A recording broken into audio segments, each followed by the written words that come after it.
pour nous permettre de comprendre l'importance de s'attacher à Dieu et d'apprendre de lui. Notre parcours de la parole nous a conduit à considérer une expérience relatée dans 2 Samuel chapitre 13.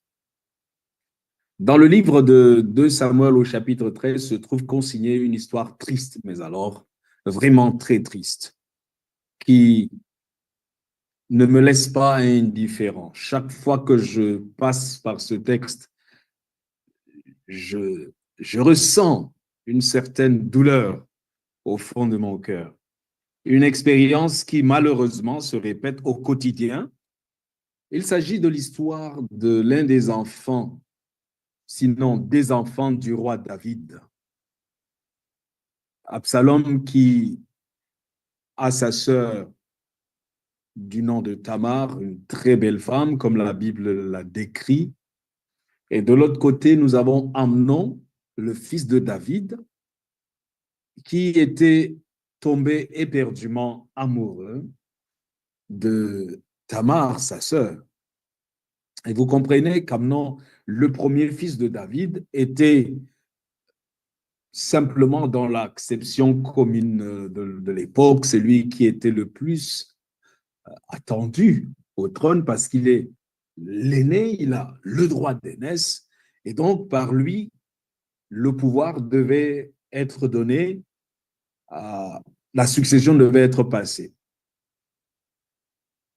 Il avait ce désir au fond de lui, mais il connaissait la loi de Dieu. Il connaissait ce que Dieu avait dit au sujet de telles relations. Mais il était tourmenté. La Bible dit qu'il en était même arrivé à perdre des kilos. Comment allait-il réussir à avoir sa sœur? La Bible dit au premier verset, après cela, voici ce qui arriva. Absalom, fils de David, avait une sœur qui était belle et qui s'appelait Tamar. Et Amnon, fils de David, l'aima. Amnon était tourmenté jusqu'à se rendre malade à cause de Tamar, sa sœur, car elle était vierge et paraissait difficile à Amnon de faire sur elle la moindre tentative. Mais vous voyez, dans cette situation où il connaissait la volonté de Dieu, où il pensait qu'il aimait sa sœur, parce que le verbe utilisé, c'est le verbe aimer,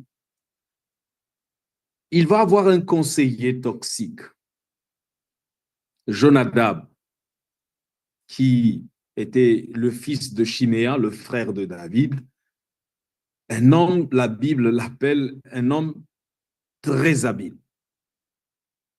Et il va et il cherche à savoir, mais qu'est-ce qui se passe avec toi? Toi, le fils du roi, tu as tout ce qu'il faut, tu es le prince héritier, mais qu'est-ce qui se passe? Tu dépéris chaque jour, tu ne fais que maigrir. Alors il va s'ouvrir à lui, et quand il s'ouvre à lui au sujet de cet amour, je dis ces sentiments coupables qu'il avait dans son cœur, son frère lui dit, mais c'est simple, mets-toi au lit, fais le malade, et puis on tend le piège, tu vas demander au roi de permettre à ta sœur de venir te faire cuire un gâteau ou deux, et puis c'est joué. Amnon va se coucher, va faire le malade, le roi va venir, le roi David va venir le voir, et il va, à la fin de la visite du roi, lui demander une faveur, celle de permettre à sa sœur, Tamar, de venir l'aider, de lui faire la cuisine. Et ce que David va aussitôt accepter et donner des instructions. L'ordre du roi est arrivé. Tamar va se mettre en branle et va dans la maison d'Amnon, son frère. Innocemment, elle va préparer ce que le malade imaginaire, le prétendu, le supposé malade avait demandé. Elle va travailler, elle va apprêter ce qu'il va lui demander. Et après, quand elle apporte, quand elle finit, Amnon demande à tout le monde de sortir parce qu'il avait refusé de manger en présence des autres. Jusque-là, Tamar était innocente, elle était naïve. Elle va jusqu'à le servir dans sa chambre et c'est dans la chambre qu'il se saisit, qu'il retrouve toutes ses forces, toute sa folie, et il va abuser, violer sa sœur Tamar. Malgré les cris de cette dernière, je t'en prie, ne le fais pas. C'est une infamie, tu le sais, en Israël. Et effectivement, la loi condamnait de telles pratiques. Et c'était surtout l'inceste qui était un crime passible de mort. La Bible dit clairement qu'il est allé jusqu'au bout de sa logique. Il a commis cette infamie. Et non seulement il commet cette infamie, cette abomination, malgré la ruse de Tamar, essayant de lui faire entendre sagesse d'une manière douce, la Bible dit au verset 14, il ne voulut pas l'écouter. Il lui fit violence, la déshonora et coucha avec elle. Au verset 15. Puis, Amnon eut pour elle une forte aversion, plus forte que n'avait été son amour. Et il lui dit, lève-toi, va-t'en. Il la chasse comme une chienne.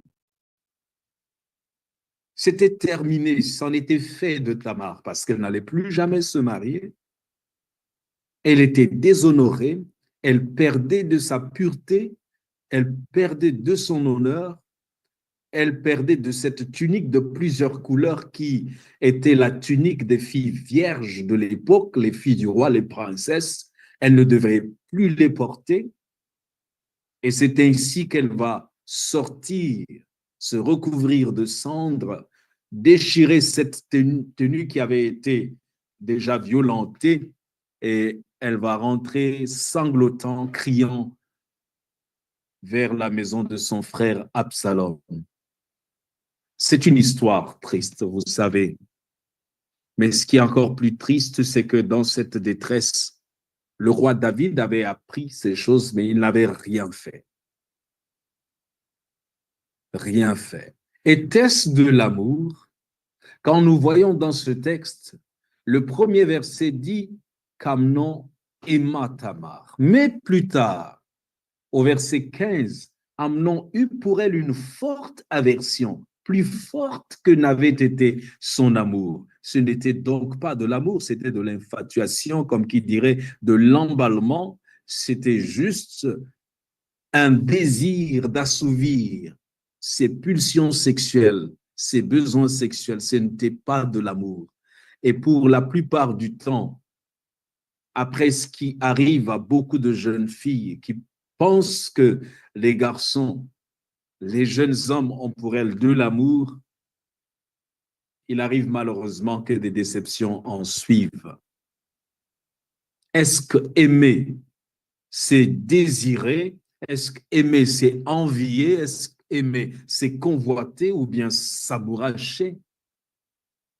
Il est important que nous comprenions ici les limites de la langue française quant à la compréhension de tous ces mots, parce qu'il n'y a qu'un seul mot pour désigner plusieurs types d'amour, pourtant, que nous rencontrons dans la Bible.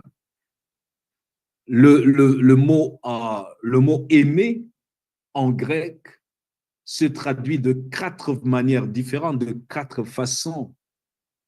L'amour familial, c'est-à-dire l'amour entre une mère et ses enfants, par exemple, ce n'est pas un autre mot, ce n'est pas le même mot qui le désigne que l'amour entre un homme et une femme, c'est le mot storge, c'est-à-dire l'amour entre une mère et ses enfants, les liens qui unissent les membres d'une même famille. L'amour des camarades, des collègues de travail, c'est le mot philéo en grec. L'amour charnel et passionnel, l'amour érotique, c'est le mot éros qui le rend. Et puis, l'amour pur, l'amour désintéressé, l'amour inconditionnel, qui est exprimé par des actes de bonté. C'est le mot agapé ou agapéo, un mot qui désigne l'amour tel que Dieu le veut et l'entend. De nos jours, quand on parle d'aimer, comment le vivre en fait? Tellement il y a eu des perversions de l'amour. L'amour authentique a été dépouillé de son essence véritable, au point où on assiste aujourd'hui à une affection beaucoup plus possessive d'une personne qui veut contrôler l'autre, qui veut l'enfermer dans une sorte de relation qui étouffe. Un proverbe africain le dit d'ailleurs, que l'amour est comme une plante qui a besoin d'espace pour grandir. Dès lors que l'amour devient très possessif et devient toxique, il n'est plus de l'amour, c'est de l'amour perverti. Dès lors que l'amour est conditionné, qui dépend des performances, des réussites, des attentions de l'autre, des actes que l'autre pose, un amour qui dit je t'aime si, au lieu de dire je t'aime malgré tout, cet amour conditionnel n'est en rien comparable à ce que Dieu nous a montré comme le véritable amour, l'amour de Dieu qui est inconditionnel. Il y a aussi l'amour intéressé, l'amour qui est utilisé pour obtenir quelque chose, un moyen d'arriver à une fin, pour la reconnaissance sociale de tel ou tel. On veut aimer, on veut aller avec une personne parce qu'on a envie d'atteindre un certain statut. Il y a des amours comme cela, des amours qui détruisent notre compréhension de l'amour. Mais il y en a tellement. Mais je vais insister sur l'amour pervers qui se traduit par la luxure, par la débauche, l'amour même perverti à travers le fétichisme, l'homosexualité, l'échangisme. Il y a un ensemble de choses. Si nous réduisons l'amour au simple désir charnel, à l'attraction physique, aux émotions que nous éprouvons, aux sentiments, lorsque nous détachons cet amour du principe même qu'il a fondé, c'est-à-dire le principe de la valeur et de la dignité humaine, alors nous avons perdu tout le tableau et nous sommes de l'autre côté. La Bible dit, il nous faut être renouvelés dans Romains 12, verset 1 à 2.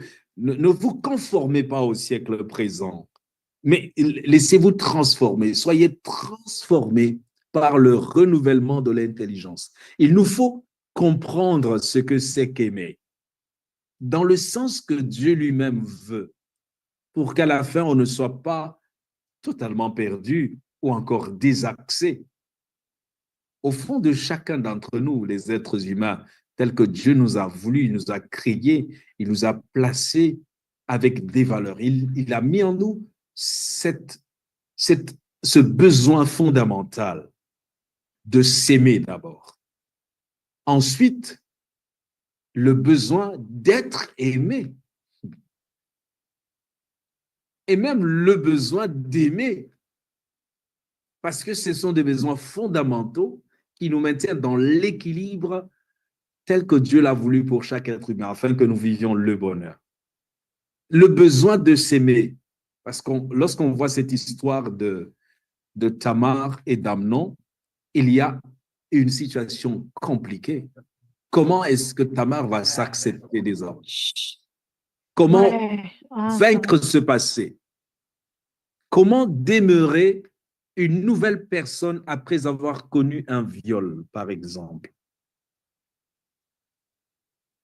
J'aime bien le texte de l'apôtre Pierre, quand dans Actes, au chapitre 3, verset 6, il dit, lorsqu'il opérait ce miracle de guérison accompagné de gens, il disait à ce boiteux, je n'ai ni argent ni or, mais ce que j'ai, je te le donne.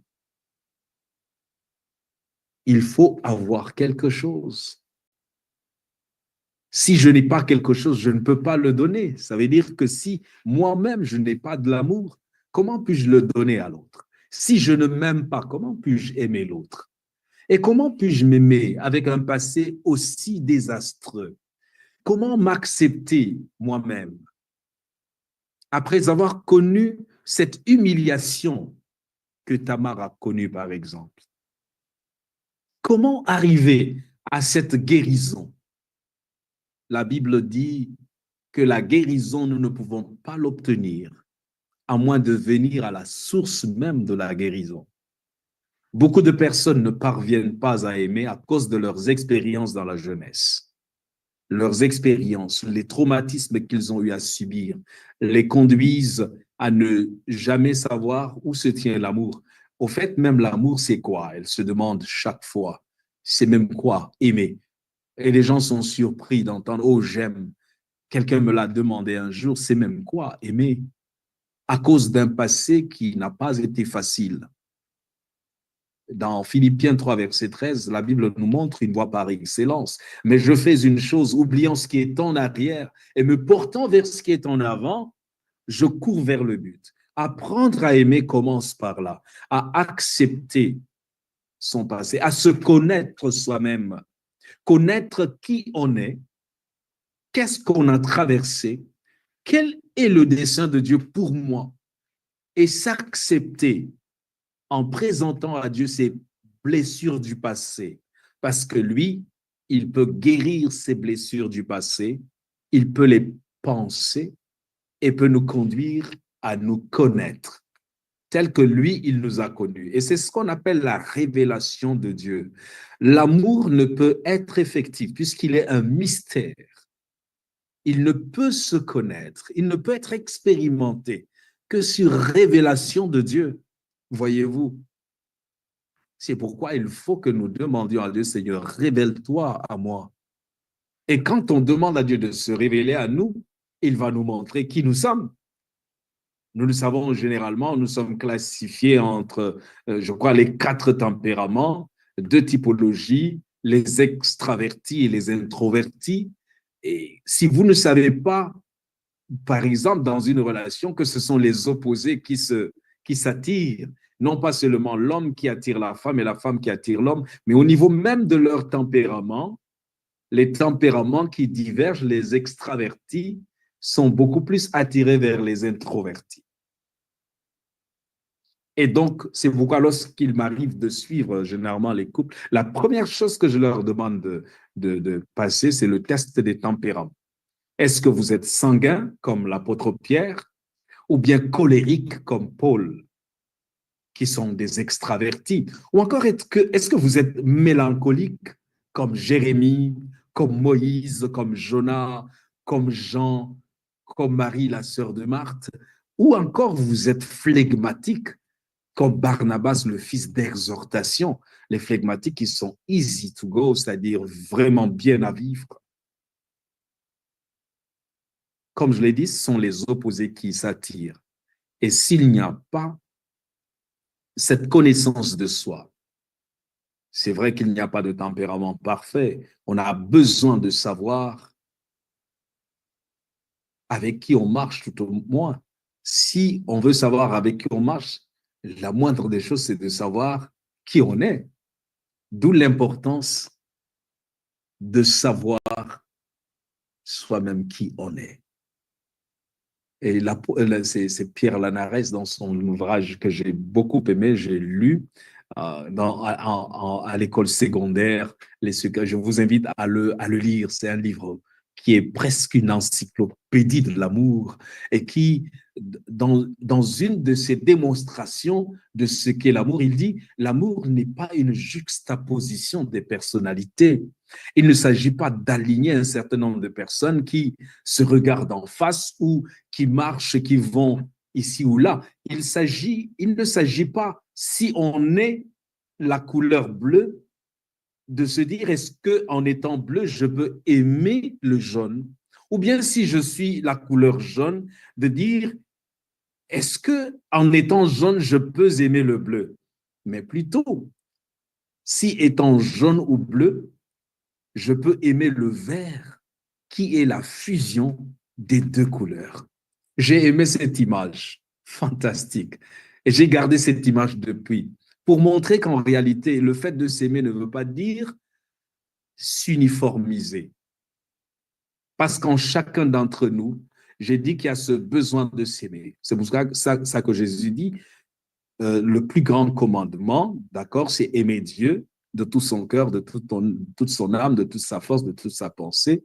Mais le deuxième commandement qui lui est semblable, il faut aimer ton prochain comme toi-même. Donc,